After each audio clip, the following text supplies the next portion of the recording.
Sa lahat ng klase ng kakanin na inilalagay sa bilao, ito lang yung pinakamadali lang gawin at ilang sangkap lamang ang kailangan. Yes, mga mi, kaya patok pang benta, patok pang handa kahit anumang okasyon na meron sa atin. Pero papaano nga ba natin ma-achieve yung ganito ka-chewy, kakinis at walang butas sa gitna na kutsinta? Kaya kung interesado ka, tara samahan mo ko hanggang dulo. Sa recipe nito, gagamit lamang po tayo ng 3 cups na all-purpose flour. Sumunod naman, 3 cups na cassava flour. Maglalagay na rin ako ng kaunting asin, mga mi. Sumunod naman, brown na asukal. 1 in 1/2 cup po na asukal yung ginamit ko sa recipe na ito, mga mi. Bali, hahaluin lamang po natin ng mabuti. Saka naman tayo maglalagay dito ng tubig. Dahan-dahan lamang po sa paglagay ng tubig, mga mi, para hindi po ito mapasobra. Kabuuan po ang nagamit ko na tubig, 9 cups. By the way, mga mi, mabanggit ko na rin po pala na pwede naman kayong gumamit dito kahit tapioca starch o di naman kaya cassava starch. Mag-a-adjust lamang po kayo sa liquid, mga mi, kapag tapioca starch at saka cassava starch po yung ginamit nyo. Kapag cassava flour po kasi, mga mi, medyo matakaw po siya sa tubig. Kaya kung same po tayo na cassava flour yung ginagamit sa kutsinta, susundin mo na lamang po yung sukat ng mga sangkap na ginamit ko para hindi ka po pumalpak. Bali, hinalo ko lang po pala na maayos ito, mga mi, and then sinala ko para po maiwasan na meron pang mapasamang bobong flour. Saka naman po ako naglagay dito ng atswete, mga mi, pampakulay. Then, kailangan naman po natin maglagay dito ng lye water, 2 tablespoon po. Ganito po pala yung itsura ng lye water, mga mi. Mabibili po yan sa palengke at sa grocery store. Bali, hinalo ko lamang po na maayos. Then, dito na po tayo sa ating mga photo molder. Large po yung size nito, mga mi. Then, pinunasan ko na lamang po ito ng cooking oil. Yes, mga mi, kailangan po talaga para hindi po dumikit itong ating kutsinta. Then, saka lamang po ako naglagay ng kutsinta mixture dito sa ating mga photo molder. Then, mag-i-steam na po tayo bago po natin ito isalang. Kailangan po kulong-kulo na yung ating tubig. Then, yung ating apoy po, kailangan ganito lang po siya kahina. Yes, mga mi, kailangan po talaga para hindi po magkaroon ng butas sa gitna ang ating kutsinta. Dumako naman tayo dito sa ating dulce de leche. Nagkaramelize lamang po ako ng 2 tablespoon na white sugar. Then, ang makaramelize na nga po, naglagay naman ako ng 1/4 cup na margarine. Pagka-melt ng ating margarine, mga mi, naglagay naman ako ng 1 latang kondensada. After nito, mga mi, continuous lamang po natin itong hahaluin. At lulutuin po natin ito ng mga 3 minuto. Hanggang sa maging ganito na nga yung itsura niya, mga mi. Kaya naman, maglalagay naman po ako ng 1 cup na tubig. Yes, mga mi, kailangan po talaga maglagay tayo ng tubig para mas maganda po yung magiging outcome ng ating dulce de leche. Then, pagkalagay natin ng tubig, lulutuin pa natin ito ng mga 5 minuto. Hanggang sa maging ganito na nga po yung itsura niya. So, okay na yan, mga mi. Set aside muna natin. At balikan na natin yung in-steam natin na kutsinta. After 30 minutes, mga mi, saktong-sakto lamang po yung pagkakaluto. Then, pinalamig ko lamang po ito ng mga 1 oras. Yes, mga mi, kailangan po talaga papalamagin muna natin yan kahit 1 oras. Para kapag tinagal po natin dito sa ating mga molder, hindi po siya ma-deform. O ayan, mga mi, tingnan nyo naman kung gaano ka-chewy at kakinis itong ating kutsinta. Kung mas bet nyo, mga mi, na malinis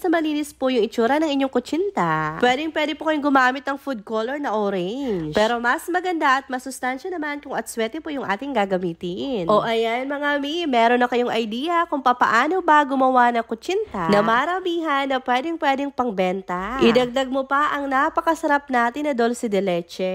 O ayan, mga mi, kung nagustuhan yung recipe nito, pwede kayong mag-comment sa baba. Alam nyo ba na marami siyang bagong update? Maraming bagong laro na pwedeng laruin dito. Katulad na lang nitong Super Ace. Napaka-easy lang laruin. Kailangan nyo lang magkaroon kayo dyan ng mga pare-parehong card. Katulad niyan, mga mi, o diba nanalo ko, kailangan nyo lang talaga dyan matalas na mata. Sumunod naman itong Animal World, napipili ka lang din dyan kung anong gusto mong animal. At kapag yun ang lumabas, ibig sabihin panalo ka. O diba, ganyan lang ka-easy. Pero alam nyo ba, mga mi, kung ano yung pinakagusto kong laro dito? Kung Lucky Fruits, kasi alam nyo ba, mga mi, sa totoo lang, dito talaga napakadali lang manalo. At napakadali lang din laruin ito. Dito, mga mi, kailangan lang makakuha ka dyan ng pare-parehong prutas. Kung malaki-laki yung taya mo, syempre malaki-laki din yung mapapanalunan mo. Kaya lang ako, konti lang talaga yung tinataya ko. Kaya kung interesado ka, tuturuan kita kung paano mag-download at mag-register. Gamit lang yung cellphone number, gagawa ka lang ng password mo, yung verification code na isisend sa'yo, tapos confirm mo lang yan. Agad, meron ka ng account. At ang kagandahan dito kasi meron din silang daily bonus at saka mga pa-free coins. And pwede ka rin maging agent nila, mga mi, sa pamamagitan ng referral ID mo, magkakaroon ka rin ng mga komisyon. Kung gusto mo naman mag-withdraw, easy lang. Click mo lang yung withdraw, tapos bigay mo lang yung info na hiningi nila, agad-agad makakapag-withdraw ka na. Diba? Kaya na pang inaantay mo, mag-download at mag-register na. Nasa comment section yung link.